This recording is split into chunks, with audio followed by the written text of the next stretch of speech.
Tēnā koutou, tēnā koutou, tēnā koutou katoa. I whānau mai au ki Zambia, I tipu aku ai ki Norway, rawa ko Engarangi. Engari, I nainai, e noho ana au ki Kilburnie. He ahorangi te Victoria. Ko Richard rawa ko Derry, o ko Matua. Ko Stephen Dobson au. Welcome everybody. What I just said was that I was born in Zambia, I grew up in England, I lived in Norway for 29 years, and then my family had an idea they wanted to learn proper English. So we went to Australia, and that wasn't good enough, so we came here. I've been here 3 years. Lovely to see everybody.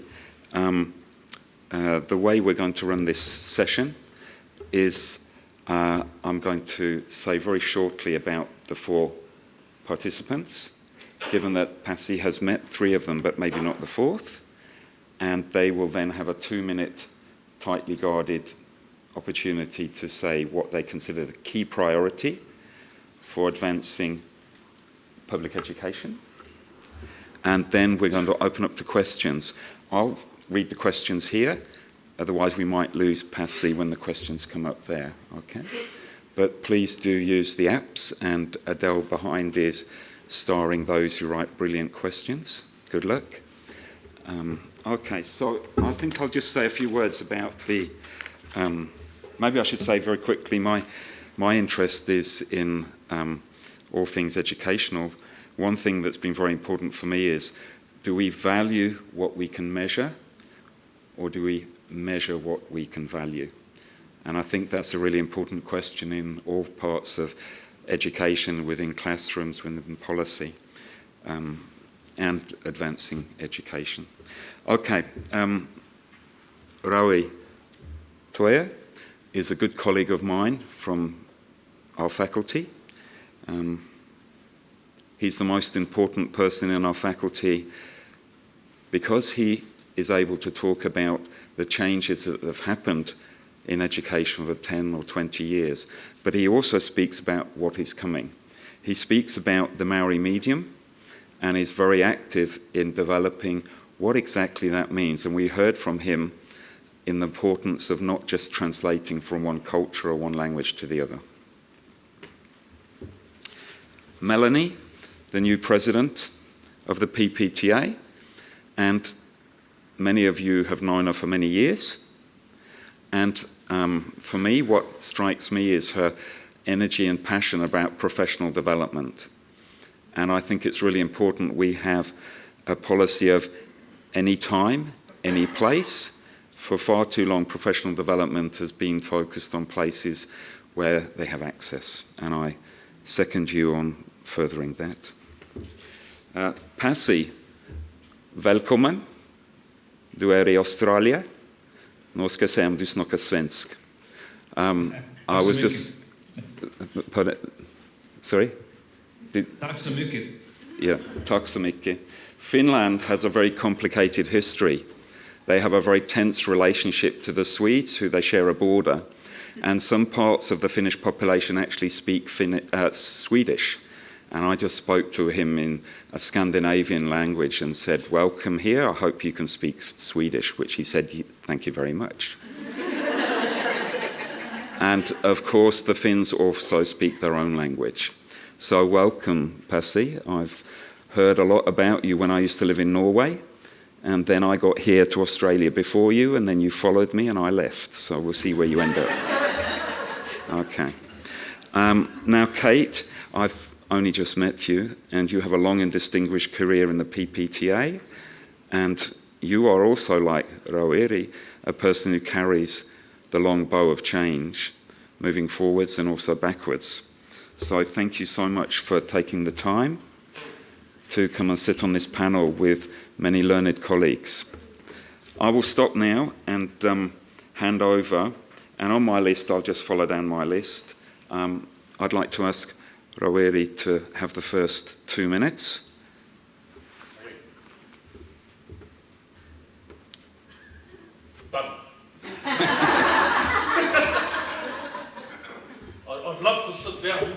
course, as you know, I don't. I just want to touch on the idea of wayfaring. And I want to touch briefly on the idea, and I spoke about that, if we stand and focus, we can call the island to us, and it helps us navigate things. I just want to talk about those other islands which have equal calling power, and they come to us, but actually they get in the way of things. And so it's understanding which of the right islands are our final destination and the things that we should be calling. Sometimes we fill our sight with this big island that's right in front of us, but actually it's just because it's close.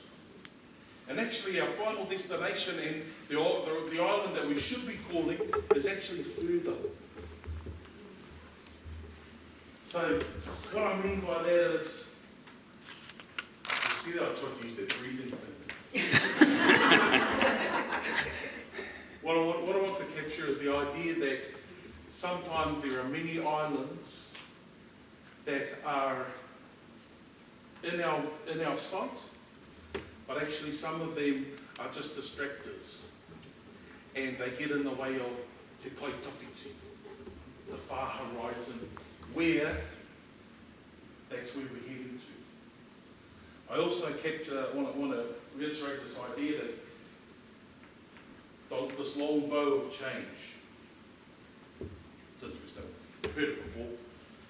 Prefer to think of it like this. E hara te pai tawhiti, te tawhiti rawa, mo ngā mea tika tiana. The distant horizon is not that distant for those who are prepared. And so that's the idea about advancing from where we are to where we can be. And when we get there, it's looking beyond that, because that should never stop. Kani tēnā mo, miri kia tātou. Love being here and listening to all of the discussions, and the discussion last night as well. Even I only capture some ideas which I can agree with. Kia ora tātou. Kia ora. And then on my list, Melanie. It's not fair making me go after Rawiri. Although I was just thinking about what you said about the islands, I love that. I love a bit of metaphor. And I think about one of those terrible inspirational quotes you get popping up on your Facebook, but one that's always stuck with me is the idea of somewhere is worth going.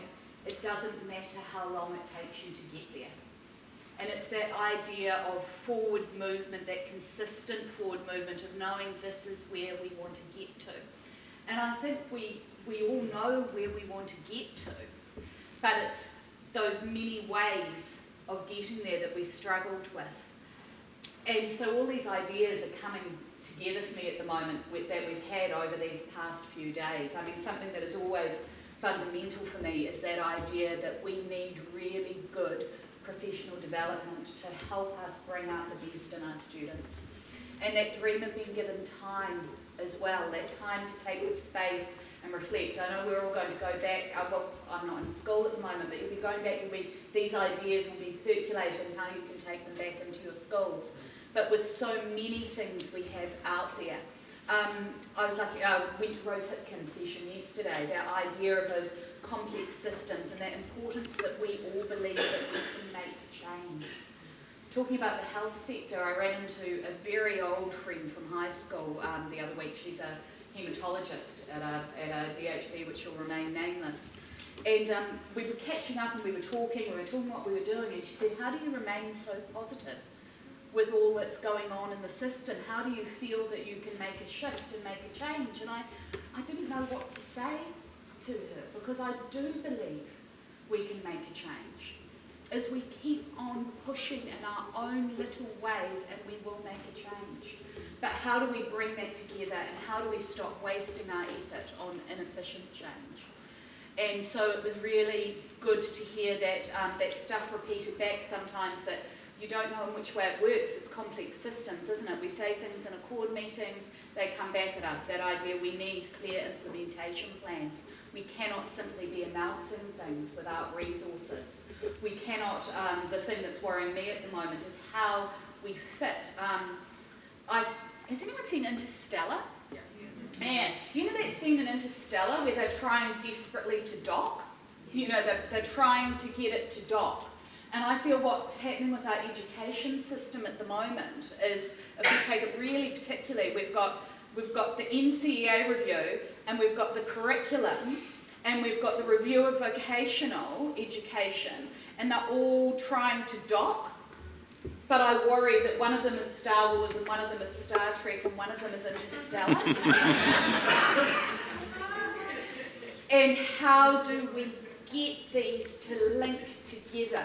And this is what I see our job as a union, is to have that oversight and be making sure that the bits are talking, and to be giving voice to that. And that's what good PLD does, bringing those systems together.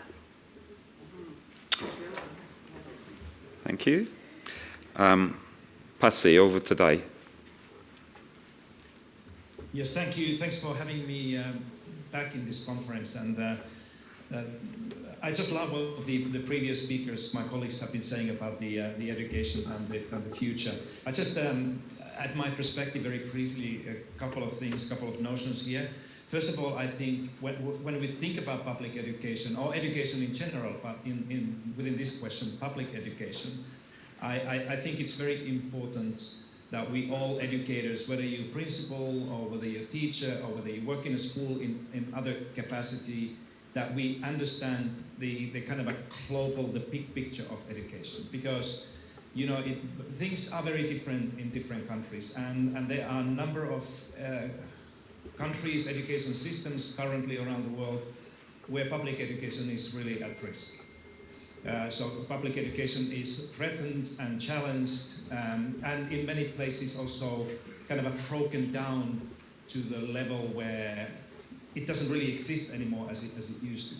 And because we in a way, I see that we all belong to the same community, the same profession, and we have to be aware of these trends. You know, sometimes they come with this global education reform movement, ideology or thinking, and sometimes just as a kind of a current policies. Like, take a look at what is happening in Canada right now. Canada, just a couple of years ago, used to be a northern star of education in a way that, you know, people were looking at Ontario and Alberta and Quebec and BC and many other places as models. But you know how quickly these shining public education systems can be close to destroyed, not at the level of teachers and practice, but as you know what they look like. So we need to be aware of those things. Then the other one, I really join the colleagues there to encourage all public educators, teachers and principals to be brave, to look forward and be the change they want to be.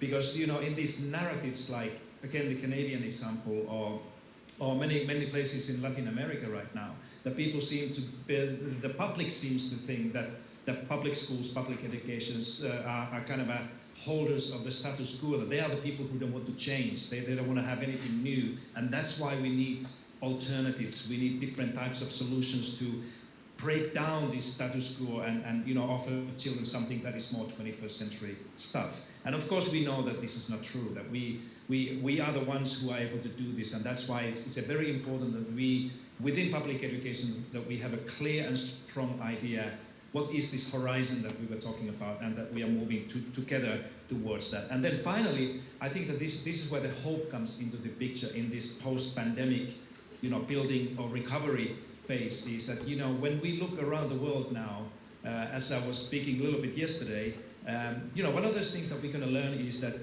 anywhere where there has been a strong public health system or strong leadership, like, you know, New Zealand, you have a very strong state leadership right now. Whatever you think about the politics, I'm not talking about political issues, I'm talking about the human leadership. In Finland, we have a similar type we have a young female prime minister over there. Look at Iceland, the same thing. You know, interestingly, most of those nations that have been able to cope and deal with this pandemic better than the others seem to have this common thing, that they have a fairly young female leadership that is often looking at these things in a different way than the others, like, again, the Canadian provinces. So, you know, this one thing that we're going to learn is that the public leadership is one of those things that will keep people safe and healthy and forward-looking. And we are not probably seeing that right now, but we're going to see this as we go to the future, is that it is, you know, the kind of seeing education as a public good, and seeing education broader than just, you know, giving a good school, a good education to my children. And this is a very common view here in Australia to think, you know, have a conversation about education is that how good is this school for my son? Or how good is this teacher for my daughter? And you know, the questions that we should be asking is that how good are these schools in our communities to do good things for all of us, for my parents and my fellow sisters and brothers here. And that's exactly what is the deep narrative of the public education, that we are not primarily concerned about whether my own children get a good education and good life forward, but we are equally concerned about, you know, making sure that each and every child in our communities and in our nations will have a good education. And that's what often distinguishes, separates us from those who don't think like this, who think that there needs to be like education markets where parents can go shopping and find a good school depending on how much they can afford to pay for that. We public educators, we think differently, and so we see that the education is something that should be serving for the nation, and that's what we're going to learn about after this horrible pandemic thing is behind us. Thank you. Thank you, Pasi. Our last speaker, Kate. Kia ora e te whānau o te wehinga rua, ngā mihi nui e ho mā, Pasi. It's really great to be here, and there are some common threads that I think you will hear from all of the workshop presenters and from the speakers from this morning. But I'm going to unashamedly take a particularly union-focused approach to this, as well as a global domination approach. In New Zealand, in Aotearoa, we have a particular challenge with the legacy of fragmentation that has characterised our history, particularly with tomorrow's schools. And although we have a government who is committed to looking at that and reviewing it, we haven't yet seen how that is going to be implemented properly. But we have this legacy, this challenge of a system, a supposedly public education system where the public good is supposed to be served, that is fundamentally underpinned by competition between schools and the generation of fear and anxiety in our whānau about the choice of schools. That does not help with a sense of well-being. It does not help people feel connected and belonging in a community or society if they feel they have to be fierce advocates around the choice of the school that their child goes to, and that irreparable harm will be done if they don't become those fierce warriors. It should not be that difficult. It should be a public good that every school near you is going to serve you and your whānau and your people well. And that is our challenge. Luckily, most of us in this room belong to our union, because it is Te Wehinga Rua and our sister union who have been the kaitiaki, the guardians for public education, decade after decade, when other people have lost their way. So it must be, in our meeting this challenge, it must be that we gather back to our the legacy of our union, of Te Wehinga Rua, because that is where the public good has actually been most well served over the years, through this organisation, who governments come and go, policies come and go, and we remain secure and strong in a commitment to public education and public good. And I know that globally, sometimes that fragmentation or the lurching of policies, and Pasi rightly points out that even those are places that we can sometimes look at and think, oh, well, they've found the answer, that's great. But even jurisdictions where that sometimes we feel are getting it right can be swayed, and sometimes there can be perverse and unintended consequences of following the trends of big data from OECD, and I have certainly really valued the conversations that we have had previously, Pasi, about the importance of small data. All data is important, but that small data, that connection between people in a learning process that is so critical. And that connection was something that was particularly difficult to achieve during a pandemic and online learning. And we're back into kanohi kite, kanohi learning now. But we know that blended learning and the readiness for other events means that we must always be ready to go into a space that isn't always kanohi kite, kanohi. It isn't always going to be face-to-face. So how do we make sure that we're not going to lose what we get from small data, if you like, from that human connection of teacher to teacher, teacher to learner, learner to teacher, whatever age they are? How do we make sure that that fundamental human connection is never compromised in our public education system? Well, I think it is through events like this, when we prioritise professional learning, when we put it on the agenda for every government and every year, and it is led by the best kaitiakitanga that exists in Te Wiki Narua for public education. Thank you. Thank you, panellists. I'll move over to questions. There's a couple of questions which I'll group together now about NCEA, and I'll just read those out. They're both anonymous. They're not controversial in that sense. With all these changes happening in NCEA, for example, the inclusion of Motoranga Maori in science standards, teachers will need to be appropriately upskilled in these matters. And then the question comes, when, how, and who? NCEA is the national high school exam and schooling system, Pasi.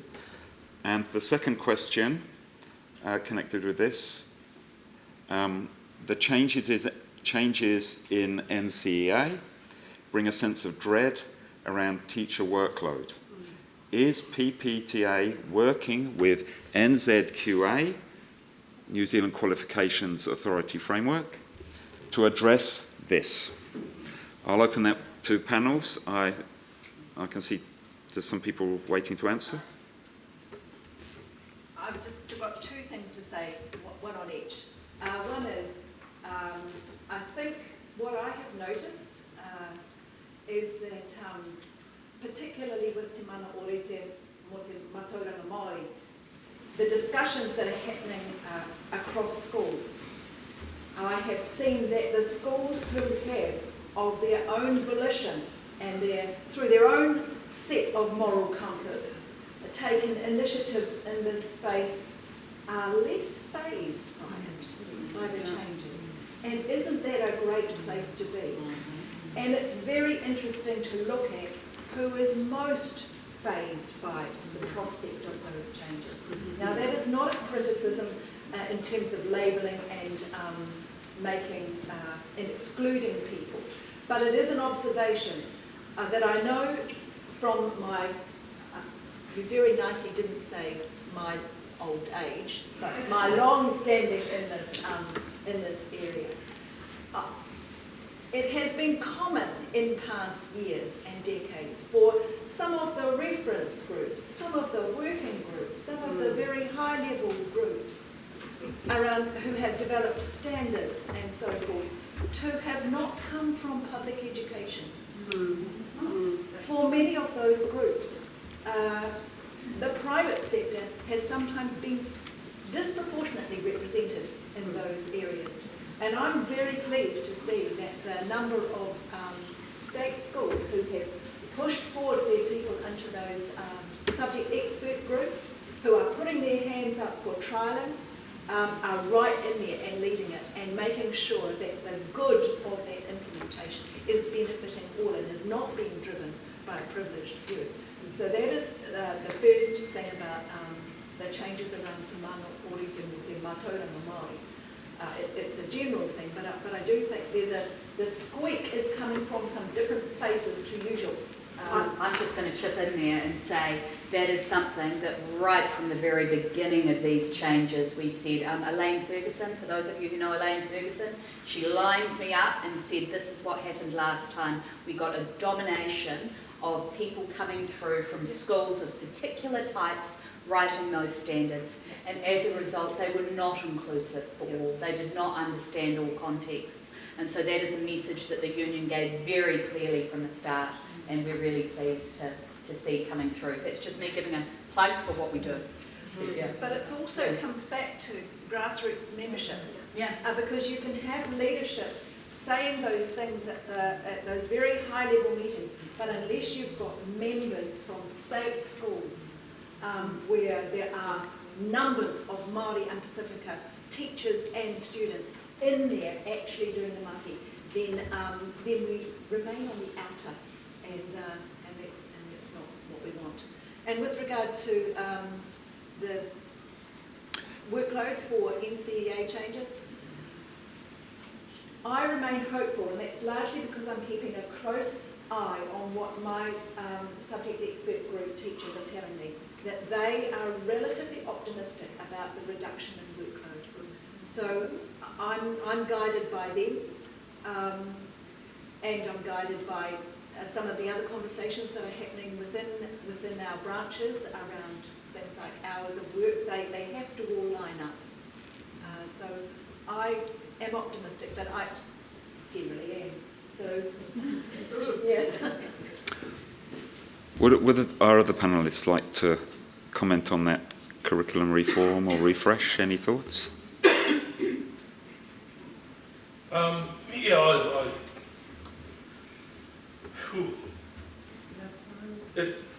It's long overdue that it's been part of the discussion, and so part of the tension and part of the conflict because it's been neglected for so long.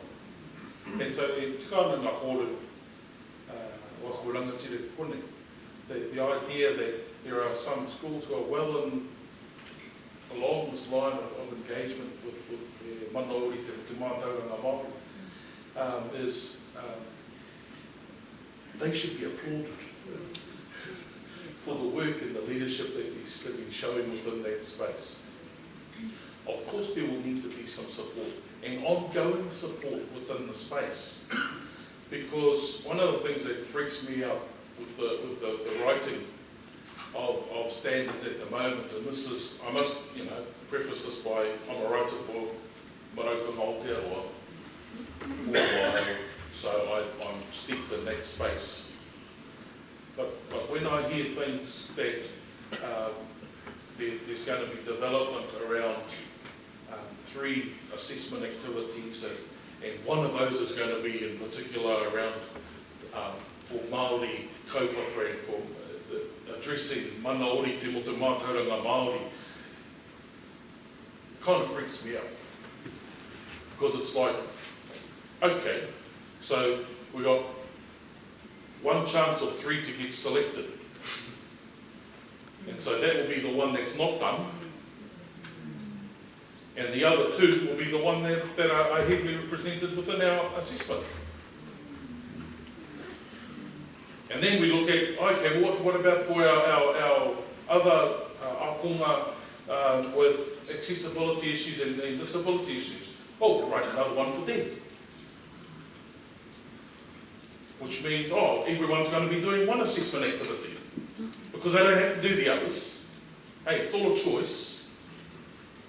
So we'll still choose not to do the one that reinforces Mātauranga Māori. The approach is flawed. Instead of having a look at what this means across all 3, so that you can't sidestep this. You must look at things from different. Otherwise, again, nothing changes if nothing changes. Thank you. We're going to do a quick transition in a moment, but I thought as we have Pasi, who's an expert in Scandinavia or Finland, they of course have the Sami people, And I wondered if you felt comfortable sharing any thoughts on to what extent and how Sami interest, Sami knowledge, Sami worldview has been included in the Finnish curriculum? Yeah, it's a good question, and as you know, that Finland has a much smaller Sami community than the other Scandinavian countries, not particularly Norway. But yes, it is part of the curriculum. But probably more importantly, even if this Sami population minority is very, very small and located in a very northern part of the country, they still have right to education in their own languages. There are 3 or 4 different dialects of Sami that people speak, and that they can do even the secondary school leaving examination in their own language.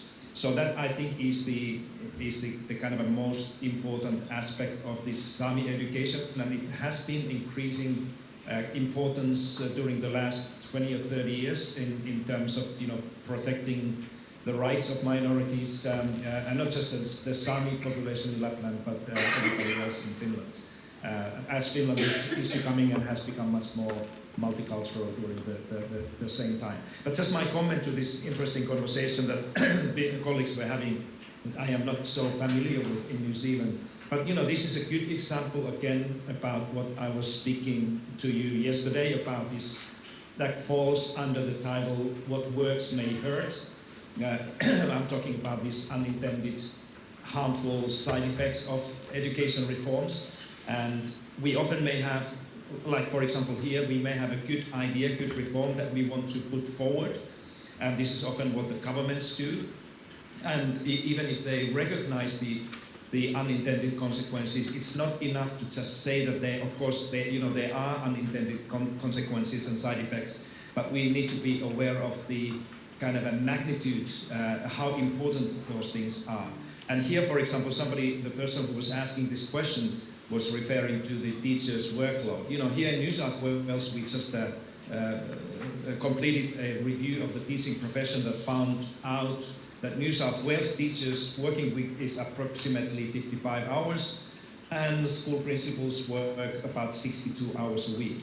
So if any reform, whether it's good or bad, is coming with the requiring more work from teachers, that reform has to come with the very clear instructions and idea how to reduce the workload that was there previously. Otherwise these unintended side effects will just be, probably the harm will be higher than, or more significant than the good things that come with it. So again, this conversation about, how do we maximize the effectiveness of these new ideas and minimize the harm or hurt that may have is such an important thing. And as I said, it has to go beyond just recognizing that, of course, there are always side effects. We have to be, just like in medicine, many of these things should be field trialed. We should kind of try how these things work in practice and reality, and then consider the effectiveness of this treatment to the side effects and unintended consequences. I think coming back on what you were saying and just thinking about that metaphor I had about fitting those bits in together, what this is about and what the workload piece is about is when you're fitting all those bits in together, it's really easy to lose your crew. And if you lose your crew, and your crew are your teachers, because they get broken and smushed in between the bits where the implementation is not as careful as it should be, we can't get to where we need to be getting to if we break the teachers along the way. And so it's managing that through. It's knowing that there is going to be short-term pain in this, but being aware that there is genuine and real long-term gain, both for our students but also for our workload in it. And just that bit around that Rawiri was talking about Te Mauritanga Māori, and that idea that I always think about it like, and what you were saying about some schools doing it well, and then your horizons is that bit that, when you get past that big bit that's in front of you, you go, oh, actually, there's a bit more to get to, and there's a bit more to get to, and a bit more to get to, and the horizon is always shifting, and we're always moving forward on it. And And we're always working. That's right, and the idea that, you know, when we're moving towards these goals, and they are distant, you may see shape, but you don't see all of the particulars part of it until you start to get more, your approach, and you're learning more about that journey to get there. So we don't have this picture, we shouldn't have this picture of that is paradise, and we already know what it is, and it's way over there. What it should be about is, we know the destination, we're using the signs that are afforded to us, and we're tuned into those, and we see a shape or we see something out there that, it gives us a little bit of direction, but we don't see the bits, the small bits that are on it, until we move a lot closer. And that's important too. Thank you. We'll do a shift of topic now. I've got two topics and speakers who aren't anonymous. The first one is from Rachel Bolster, but I'll read it up if you're okay, Rachel, so that Pasi can hear it and we don't struggle with microphones. Rachel asks, Aotearoa, New Zealand and the world is urgently working on transition to a zero carbon future, Young people have demanded system change around climate, yet it has barely been discussed here, it seems, and her question is, why? I'm not sure who's going to answer that on the panel, but off you go. Okay.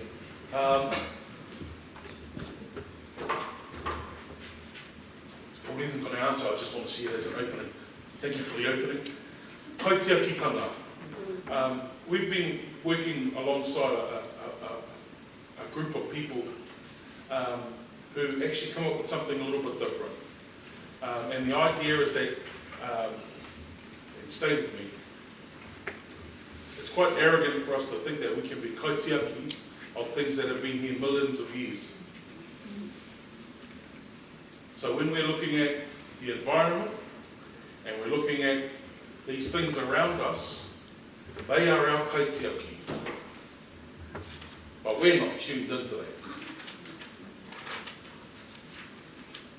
Quite often, the word kaitiaki is used to ring-fence something which has an economic value and resource. So, from a different perspective, it's about how we are learning from the environment and whatever we're in and seeing those signs to ask ourselves, what is our koha back to that place? Not, we need to look at all of these bits and pieces. So that's one thing to look at. The notion of why things haven't been discussed in this forum is an interesting question, considering it's very popular is not the right word. I don't know what the right word is, but it's often spoken about as it's one of the main charges for our rangatahi, and it's one of the areas that they're very focused on within that space. I'm just like to suggest that actually sometimes that focus or that island that they're looking towards is a bit distracted at different times. Quite a lot of the other things that are happening around us. But, Rachel, I think the issue of climate change in some ways is implicit in some of the issues that we have been discussing. For instance, the importance here in Aotearoa of art. This is a place where our students are leading. There is leadership there, and the nature or the concept of art really provides that place to have mana that is led by Rangatahi. So I think it is implicit in that concept of mana, and I think it is implicit also in some of the moves that are being made around te mai orete or te mātauranga Māori. I think it is implicit there. But perhaps what you're asking is really, when is it going to be explicit? And that is part of the hikoi, I suppose, the journey. And and not to be avoided. It's not, we shouldn't avoid it, but it is it relies on those connections from between learners and more widely with iwi connections, I think, and we've heard the pressure that iwi are under at the moment with everybody coming to the realisation that there should have been kōrero for some time going on. But in some ways that means that schools and communities need to come back to themselves and say, okay, this is not a problem for others to solve, but this is a problem for us all to solve, and not just be looking for consultation with others to provide the solutions to something that will certainly even create as a problem. I'm going to bust out my school's mission statement on you, because I feel that this is what the dream of public education is. It's about what our vision is. And ours is also, it's the world's longest, it's really complicated, but it's all staff and students inspired by the love of learning are encouraged to develop the skills they need to aid in the building of a just and sustainable society. And that, for me, is what the dream of public education is. And that is giving them those skills and that knowledge and that understanding that this is a problem and knowing how to fix it. And I look out and I see my kids and Lordy, I'm proud.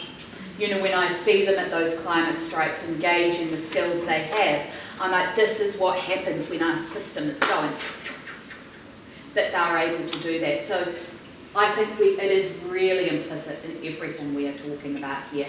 How do we develop these awesome people to go out and build the world that we want to live in? Or even, in some cases with climate change, have a world to live in. Thank you. We've got just enough time. I'll pose the last question and ask each panellist to have a closing comment on this. And it comes from Elisa or Eliza Bartlett. I don't know where. There you are. What does the best science say about causes of declining well-being of young people? What changes, therefore, can we make as educators, and what changes should we be pushing for in society and as citizens? One brief comment from each of you, please.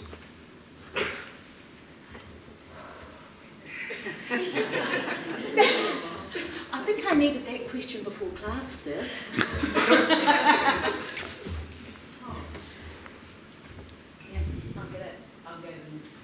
Ka pai o, ko te ora o te tangata, ko te ora o te tangata e hononga ki te oranga o te taiao tōna reo me te ahurea. The well-being of all of us are related to our place, our space and our connection with those things around us. Koena tō tātou ora, ko te hau ora, ko te hā, te uru o te ora, however you want to look at the particular word from a Māori perspective, is about connection and about understanding and about that type of engagement. It's deeper than, how are you feeling today? And have a good day. Kia pai tō rā. And it takes, the challenge from what I've been hearing over the last few days is the challenge in finding time to be able to have those with our ako. And have that in a meaningful way.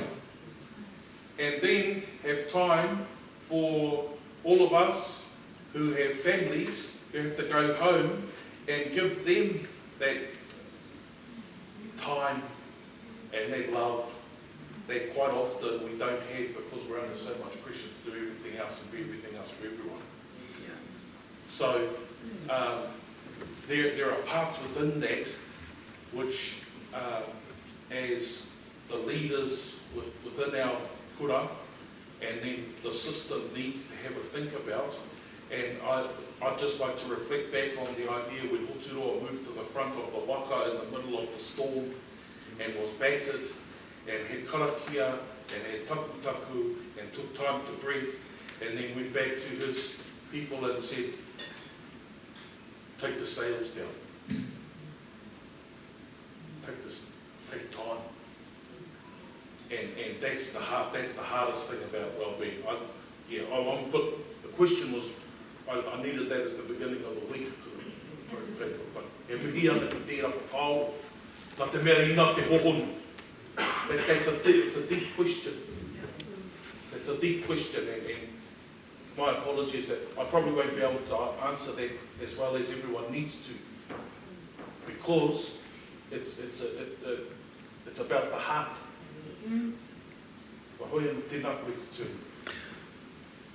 And I am being...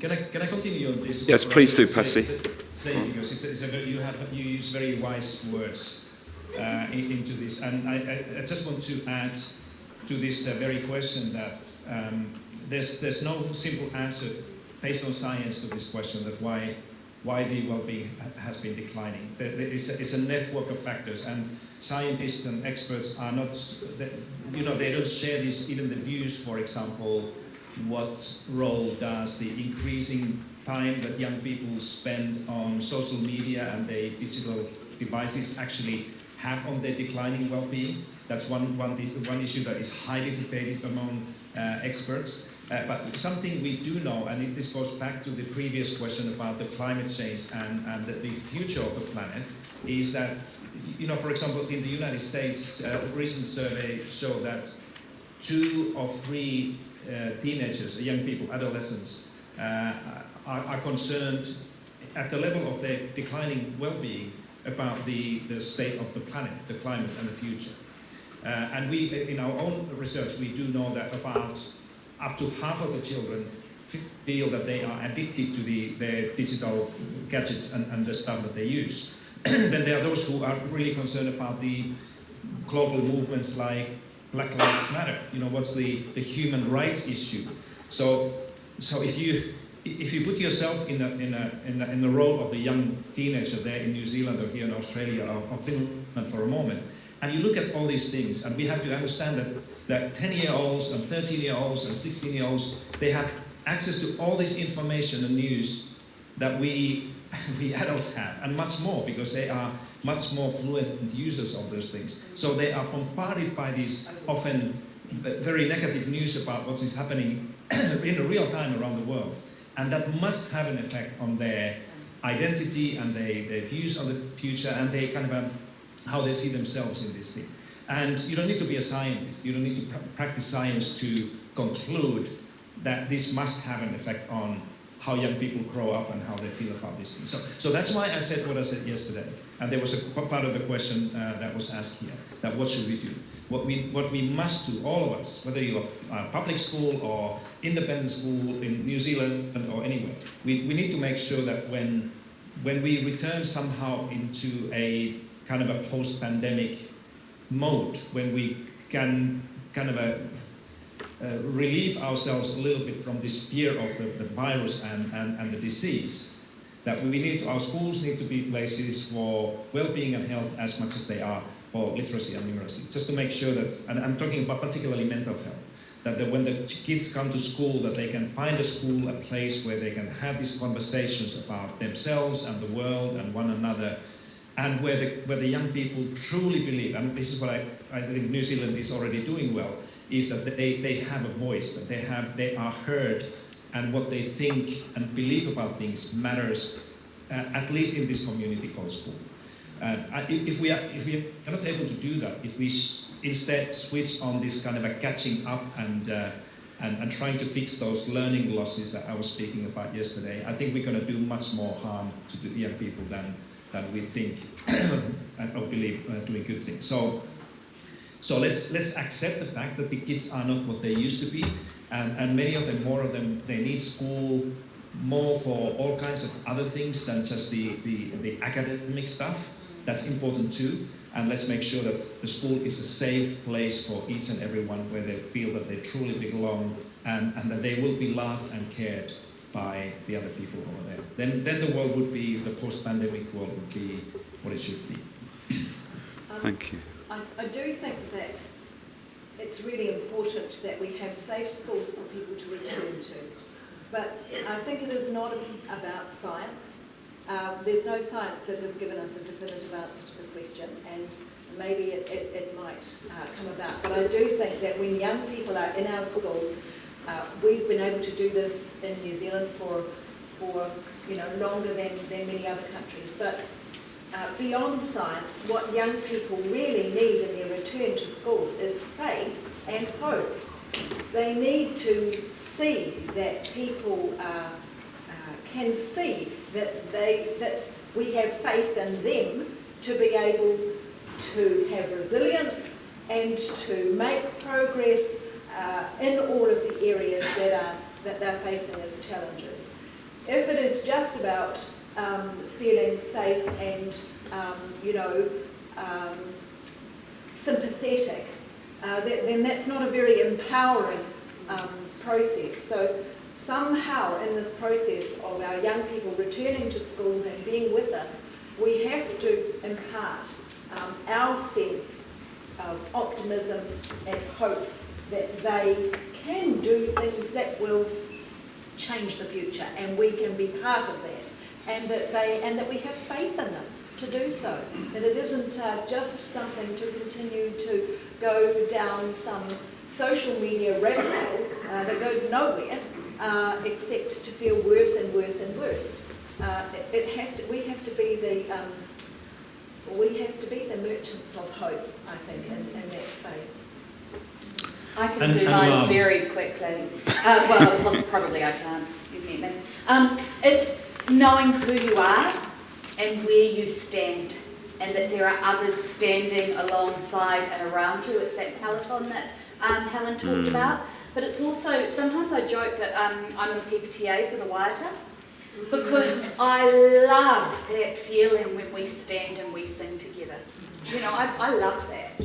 And that's knowing who you are and where you stand, but that's that standing and knowing that there are others with you alongside. It's knowing that you have value, that who you are is okay, and that you are seen for who you are. You don't have to, those conversations like students who have to leave who they are at the gate. Knowing that, you have value and that you are seen, you matter. And then beyond that, knowing that you have the power to make a difference. That it's not about being perfect, that every little thing we do, and I think that's it. Sometimes I say perfectionists have no place in the classroom. And I think we've all known perfectionists who have been in the classroom, and they have been the most incredible teachers we've ever seen. And are they still in the classroom? They very seldom remain, because you have to accept that we cannot be always perfect, and we have to be kind to ourselves about that and know that we can do our absolute best. So yeah, knowing who you are and where you stand, knowing that you have value, and knowing that you can make a difference and that you matter, and that's part of our jobs. And I love that, merchants of hope. We're hope mummers as teachers. I love it. Yeah, and that's where we get to the well-being, I think. Thank you. And I wasn't seeking to rush you, Melanie. I was trying to be very much the timekeeper. Thank you, everybody. A very interesting set of discussions, and I'm getting a lot of thoughts here of people saying a fantastic 3 days, and somebody said have a happy holiday, so I'm not quite sure how to interpret that one. But the general feel is it's been a very successful conference. And I think now I ask Vince and Henry to...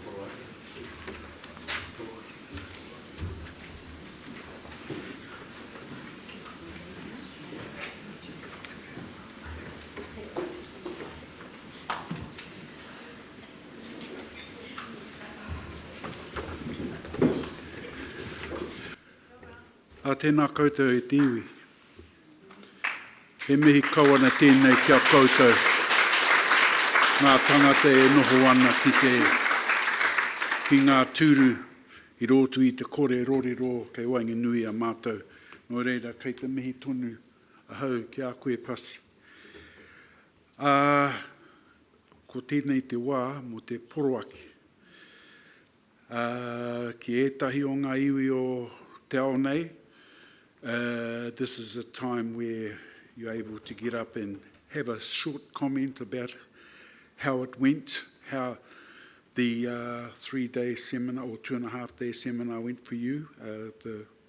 And from it, it's looked at from the organisers as a ways and means of aro matawai, as an assessment to be able to make it even better the next time, because I've been told by a good source, thank you Anthony, that this is going to be a biannual conference.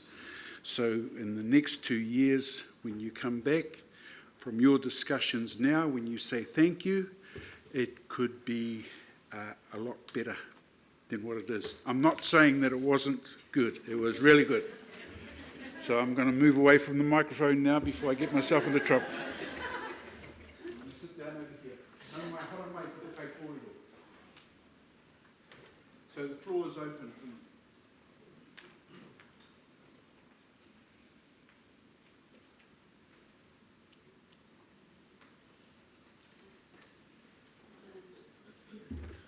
Always nice to speak your mind. I actually just wanted to share, I found this conference very, very valuable. It's not my first conference, obviously, but it's my first professional conference. I understand that PPTA used to do this sort of thing, like have an actual education-focused conference. So I actually felt personally that this was different. Obviously, it's different to annual conference that has its own focus. And it was even different to INO. It had similarities to INO because we were talking about education issues, but INO obviously has a very activist focused, whereas this one here, I guess the activism's now on us, really. How do we make our difference in our world? But yeah, just in the idea of actually really bringing ministry into it and ministers into it, and even we had youth health workers. I'm not sure if anyone came along to the Ara Toi Ohi seminar. So even this idea that education is actually bigger than us, and so I felt this was really valuable. I thank you for putting this on, and I really look forward to actually seeing it again. Thanks.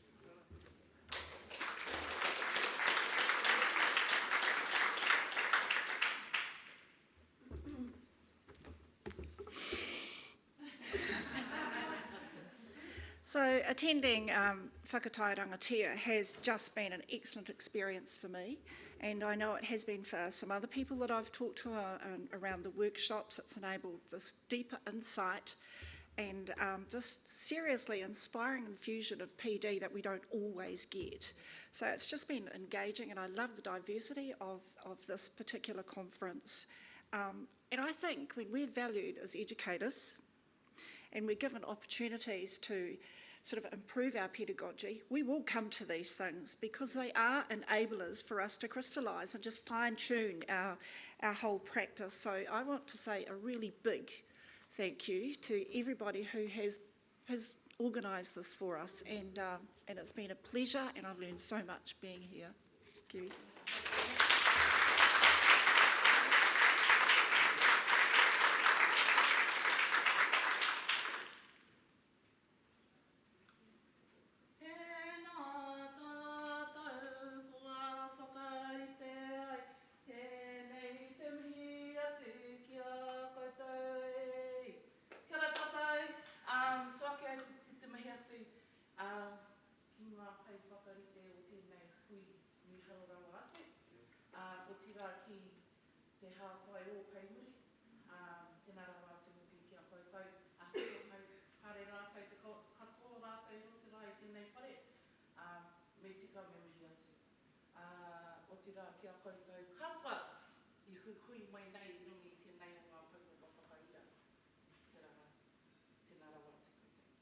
Kia ora everybody. I just wanted to say we need to make a difference. We need to make a difference. If this conference has made a difference in you to leave, ka pai. Kaua wai ho te papa. Don't leave it here. Make a difference here and then leave it here and then go back and do what you're doing. Take it with you. Because for my own self, I'm here, my babies are home. My blood babies, the babies that I actually birthed, are home waiting for me to go home. Yeah? And I'm waiting to go home to my babies. And then I have my babies from kura. So about 1,700 of them. That are waiting for me to be inspired by what I'm doing in my time away from them. And so the reason for me being here is to inspire you, even more so to inspire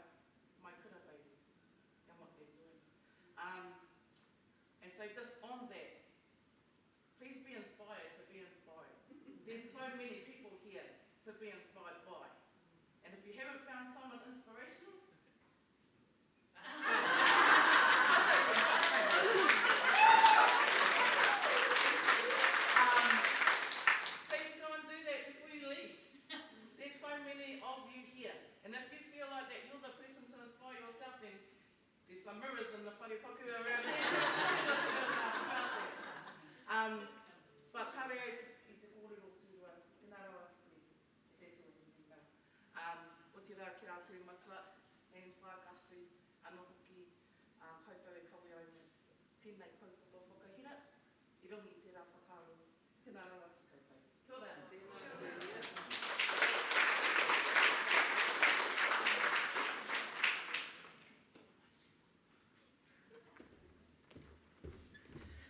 Kia ora e te whānau, ko Claire Preston toku ingoa, no Tāmaki Makaurau ahau. It has been so fantastic to be here, and I think that certainly myself and a lot of people who from my school who've been here have felt really validated by the feelings that they have of wanting to make change in our schools.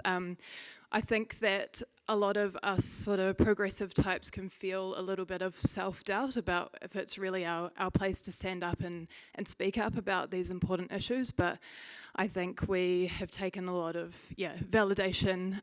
We've heard from the Secretary of Education herself that we should be looking at ourselves as being the agents of change. So it's really good to have that confirmed.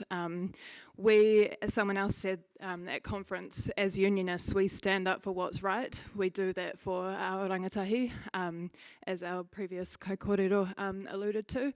So I just want to send a really massive ngā mihi nui to the organisers, because I think all of us here have taken away a lot of inspiration. So ngā mihi, kia koutou.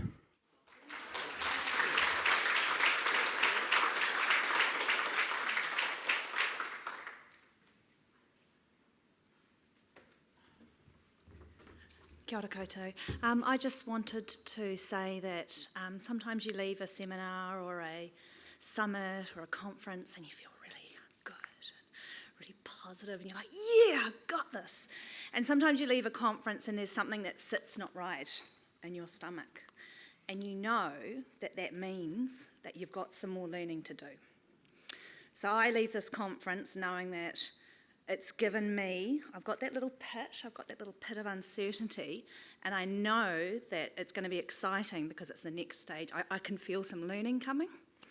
So I'd like to acknowledge all the people who organised the conference, Anthony and the team behind the scenes, Te Huarahi for all your gentle hands in controlling protocol and tikanga around our meeting.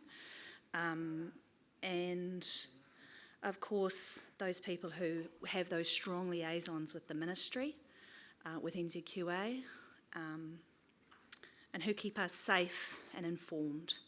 So yeah, like I say, I'm leaving, feeling I'm pleased I've got another day here, because I'm going to leave and I'm going to have a lot of time for reflection and a lot of time for thinking, but that's a good place to be in. So we don't always have to feel warm and fuzzy, sometimes we can feel uncomfortable. So, ngā mihi kia koutou. Safe travels everyone, thank you.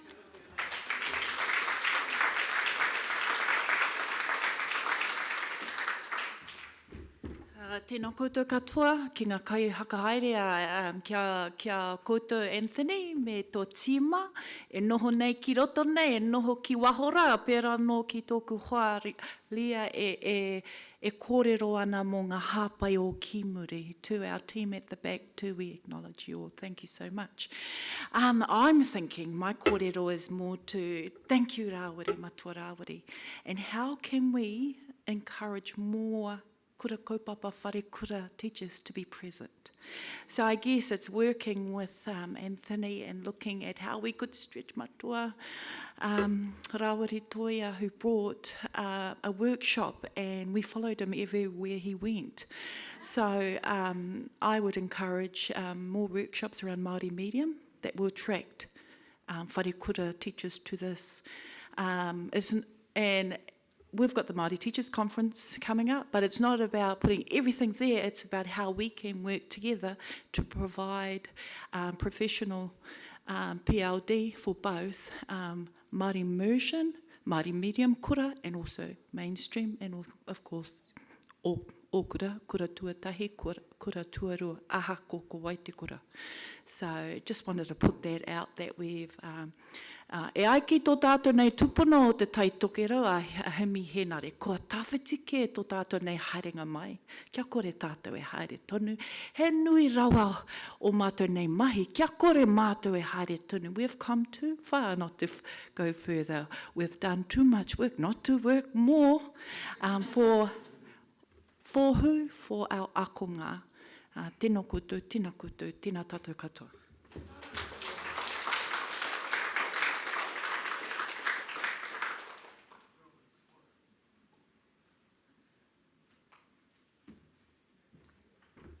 Kia ora koutou, Kaitani Nailan Takongoa. It's been my privilege to organise this event.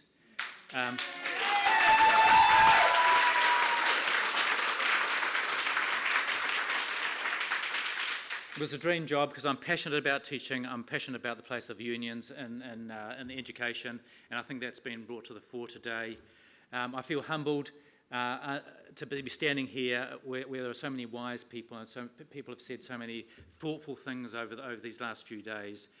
It's been terrific, and you know I just think that and it's also shown that the important place of the unions about where it's the intersection of student learning, but also about the importance of public education and about our place in that. So I'd just like to thank you all for your participation. I will just take a moment to thank some of the people. I'd like to thank the keynote speakers. They gave their time willingly and graciously and generously. But I think what that is because they hold teachers in high esteem. They hold the PPTA in high esteem. And I think that will just have been enhanced by your participation over these few days. Your engagement, your thoughtfulness, your knowledge, your passion. It just came through all the sessions. And so they will have gone away knowing that their time was well spent. And so I thank you for that. I think what made this special was also having teachers giving workshops. And we are the experts in the room. And I think, you know, and you showed that. And you know, I was really touched the way that I put out the call for workshops, and I just got a flood of entries. And unfortunately, I had to turn some away because the venues we didn't have enough venues. But that's, you know, your willingness to share what you're doing, and that was wonderful. And also, I think another little special thing was the connection between teachers and academics and teacher researchers. And I think those people really jumped at the opportunity to spread their word directly to teachers, you know, and so that was another nice thing that this was able to. And then what a great way to finish with having question and answer, having you know, and I think I've left. You might feel uncomfortable, which is great, but I've also left this feeling very hopeful too. So a very positive side to things. Just going to cover a couple of questions that have come up. Some reminders. Don't forget to use your claim forms. You can find that on the PPTA website under PLD Fund. So please claim the fund for that there, please. Yes, there is talk about having this again in a couple of years' time, but we're going to send out a survey. So let us know what you think. You know, and what can we do better? It's 11 years since we did the last one. And so, you know, there are things that we need to learn from. So let me know the things that work for you, the things that we can do better. We just want to keep on improving. People asked about the PowerPoints. Yes, so we've asked the presenters to give us their PowerPoints. So when they come up, we'll put them on both the conference website and also on the PPTA website. We've taped the keynote speakers. So over a period of time, we'll put up vignettes from the keynote speakers, and you'll find those on the PPTA websites.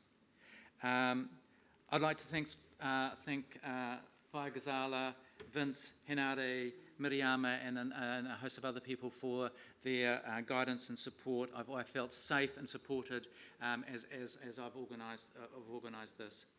I'd like to thank Claudette and the rest of the team from Conference and Events. It went very smoothly, and also the people at the back. Yeah.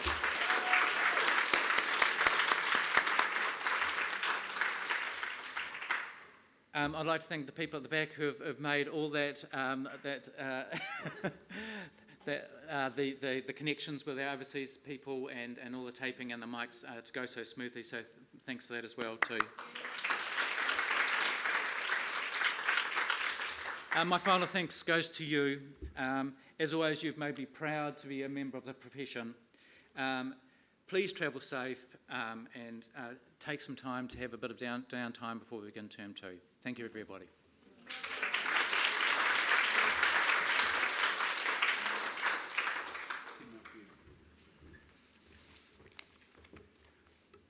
Kei te mihi ki a koe.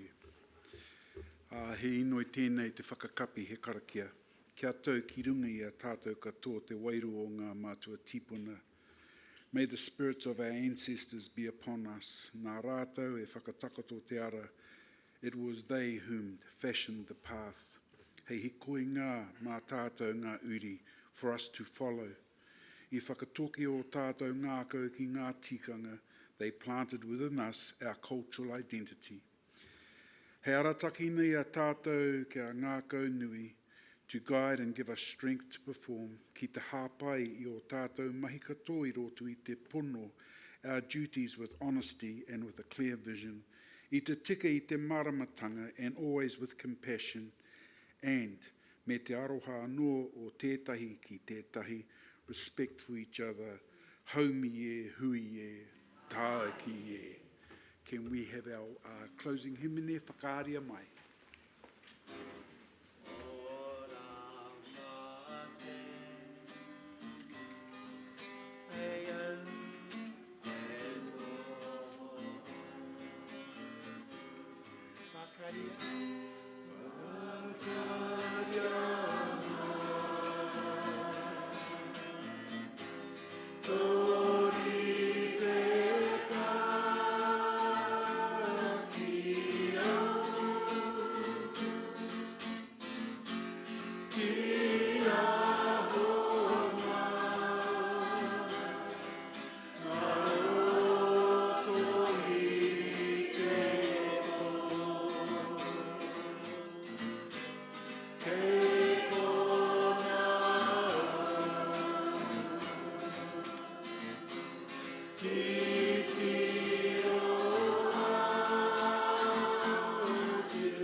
Tau kia tātou katoa te ata whai o tō tātou āriki e hukraits.